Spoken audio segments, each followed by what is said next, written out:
Across the Pacific, every battle and every skirmish had led to this moment, a colossal US armada made up of 1,500 ships, and a staggering 500,000 men prepared for the invasion of the tiny island of Okinawa. Among them, Marine Ted Estridge, his face etched with resolve, absorbed the gravity of the upcoming assault during the briefing. The address was unflinching in its candor. Drawing from the brutal lessons of Saipan and Iwo Jima, General Simon Buckner painted a grim picture. A relentless onslaught awaited them upon landing, a deluge of enemy fire pouring from the hills. The most harrowing prediction, an 80% casualty rate. This stark figure hung in the air over the assembled Marines. Amid the brewing anxiety, Estridge found a semblance of peace in Buckner's rallying words. Lee quote, "I want you to know that you're not only fighting for your country, but you're fighting for your loved ones back home." April 1st, 1945, marked the onset of this colossal engagement. The Japanese Empire, teetering on the brink of collapse, clung ferociously to their territory, determined not to relinquish their soil without exacting a terrible toll in blood. Still, as Estridge and his fellow Marines disembarked onto Okinawa's shores, they were greeted not with the anticipated hailstorm of bullets, but an unnerving silence, a stark deviation from their previous Pacific landings. The expected ferocious resistance was ominously absent, replaced with minor resistance. Yet, beneath this deceptive calm, they sensed the lurking presence of the enemy, a trap ready to spring. A sense of inevitability settled over both sides as the war approached its twilight. Sensing their situation, the Japanese military high command shifted their strategy. No longer were they committed to the suicidal banzai attacks that had characterized earlier stages of the war. Instead, they adopted a more defensive posture, marked by deadly ambushes and a network of interlocking concrete pillboxes armed with machine guns. This was evident when the Battle of Peleliu commenced in September 1944. The underlying goal of this strategic pivot was to deliver a harrowing foretaste to the Americans of what an invasion of mainland Japan would entail. The Japanese, despite their increasingly dire circumstances, aimed to inflict such heavy casualties on American forces that it would dissuade them from contemplating a full-scale invasion of the Japanese home islands. They hoped this demonstration of tenacity and the resulting heavy toll would compel the Americans to consider peace negotiations that did not demand an unconditional Japanese surrender. Historian and author Joseph Whelan encapsulated this approach succinctly. Quote, "The Japanese would station themselves inside hills and rock formations and let the enemy come to them. Their purpose was to inflict as many casualties as possible on the Americans." This strategy underscored a grim determination. American forces would pay a steep price for every inch of territory gained. As the Pacific Theater edged towards its final stages, the inevitability of a full-scale invasion of Japan loomed large for the American military. Capturing Okinawa, a mere 350 miles from Japan, became a strategic imperative. This island was a critical stepping stone and a crucial staging ground for the anticipated invasion of Japan. The Americans aimed to seize Okinawa's main airfield to launch bomber attacks on Japanese industrial targets. In contrast, the Japanese were determined to defend their homeland to the last man. Operation Iceberg commenced on April 1st, 1945, marking the greatest amphibious operation in the Pacific Theater. The American objective was clear: to secure Okinawa as a base for B-29 Superfortress bombers, which would then be used to launch attacks on Japan from what would become Kadena Airfield. The proximity of Okinawa to Tokyo, less than 1,000 miles, was crucial.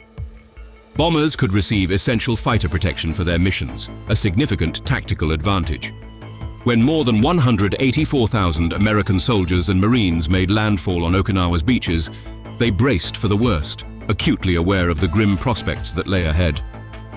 Stepping onto the searing sands, they were prepared for a fierce Japanese resistance as they advanced ashore.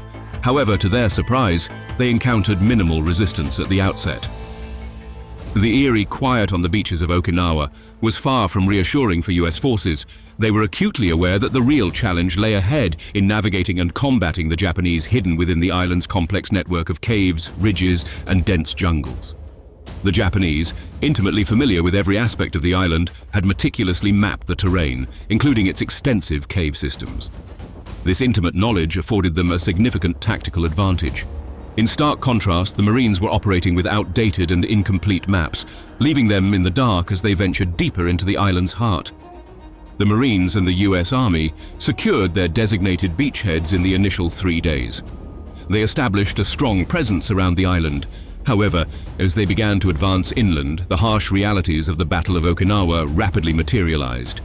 The Japanese continuously retreated and regrouped through their tunnels. This made it exceedingly difficult for the Americans to secure a decisive victory in any one location. Compounding this challenge was the Japanese's extensive artillery network, strategically positioned across the island. This ensured that wherever the American forces attacked, they were constantly under the threat of artillery or mortar fire. What ensued was a slow, painstaking and brutal campaign. The US forces had to meticulously clear each hill and delve into every cave to root out the Japanese soldiers. In the harrowing days that followed the onset of their daunting mission, Estridge and his fellow Marines faced an uphill battle, both literally and figuratively. They were tasked with ascending a steep mountainside, a challenge made all the more perilous by the relentless barrage of bullets and mortar shells that engulfed them. The oppressive humidity and the suffocating mix of dust and smoke created an almost unbearable environment. For the Marines, artillery posed the most immediate threat, its unpredictable nature adding an element of constant dread to their advance. It was during one of these perilous ascents, as Estridge provided covering fire to counter the enemy positioned above, that he experienced a moment of sheer terror and pain. Estridge later recounted the incident with vivid clarity. Quote, "We were 2/3 of the way up the hill when a mortar came in. It hit me right in the shoulder. It was like a sledgehammer." As he collapsed to the ground, racked with pain, he witnessed his comrade Norton Larsen being struck by shrapnel from the same mortar shell. The impact that had grievously wounded Estridge proved fatal for Larsen. Amid the Battle of Okinawa, the situation deteriorated into a nightmarish reality. While the Marines and the US Army in the northern regions were making progress, it came at a staggering and continuously mounting cost. Ted Estridge, gravely injured in the midst of this chaos, was quickly evacuated to the shoreline to be transferred to a hospital ship. As he lay recovering, Estridge bore witness to the overwhelming toll of the battle. The hospital ship became a somber testament to the human cost of the conflict. After weeks of convalescence, Estridge had regained enough strength to stand. There, in the relative safety of the hospital ship, a nurse peering through a window shouted in alarm, quote, "It's going to hit us."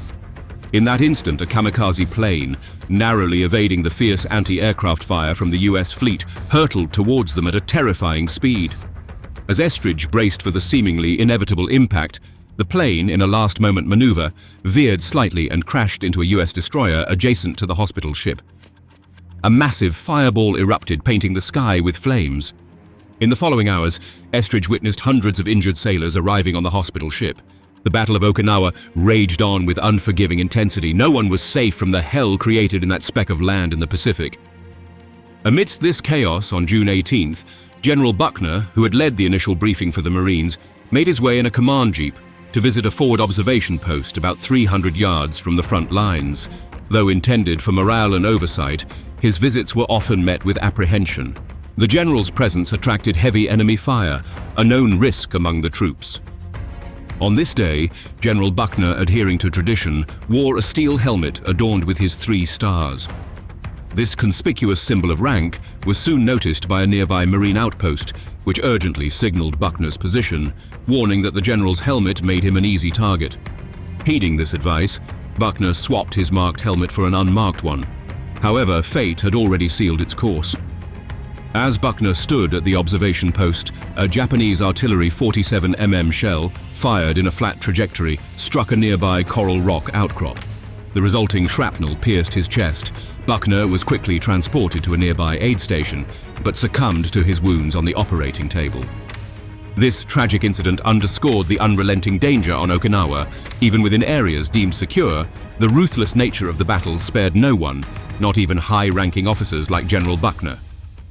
As the Battle of Okinawa dragged on, it evolved into a grueling war of attrition, each day blurring into the next, stretching into weeks and months. The eventual outcome seemed inevitable. The US forces were destined to capture the island, but the cost remained an agonizing uncertainty. The Japanese soldiers, deeply influenced by their authoritarian regime and a fervent veneration of the emperor, exhibited a reckless and fearsome approach to combat, often disregarding their own safety. Their indoctrination had instilled a mindset that placed honor and duty above personal survival. In one particularly startling incident in June, Marine Private Eugene Sledge witnessed an act of almost surreal bravery or desperation by the Japanese. Two soldiers, brandishing samurai swords, launched an assault on his unit. The scene unfolded with otherworldly intensity as these katana-wielding combatants charged into the US position, seemingly consumed by a trance-like state of wrath and vengeance. The two attackers were quickly gunned down before they could inflict significant damage. However, the psychological impact of this attack on the witnessing US troops was profound. Sledge saw a fellow Marine, overcome by a mix of shock and rage, approach one of the fallen Japanese soldiers and go into a blind frenzy. His comrades, recognizing the signs of shell shock, intervened, taking him by the arms and escorting him away to an aid station.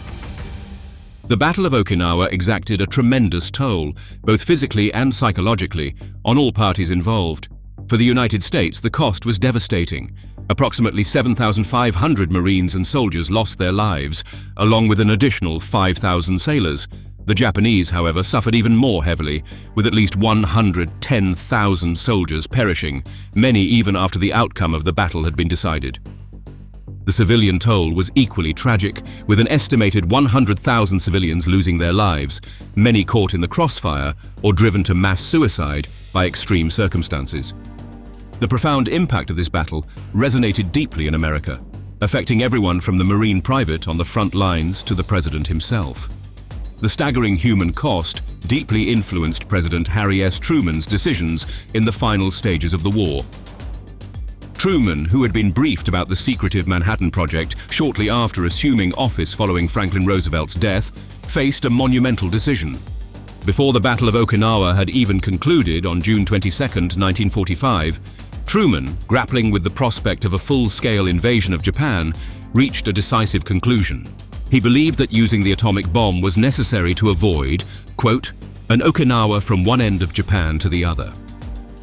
Ironically, the Japanese strategy of inflicting heavy American casualties to deter an invasion of their homeland had achieved its intended effect, but not in the way they had anticipated. Unbeknownst to them, the Americans had developed a weapon of unprecedented destructive power. Despite Japan's valiant and costly efforts to defend its territory, the use of the atomic bomb ultimately forced Japan into an unconditional surrender, marking a pivotal moment in both the war and the broader arc of modern history.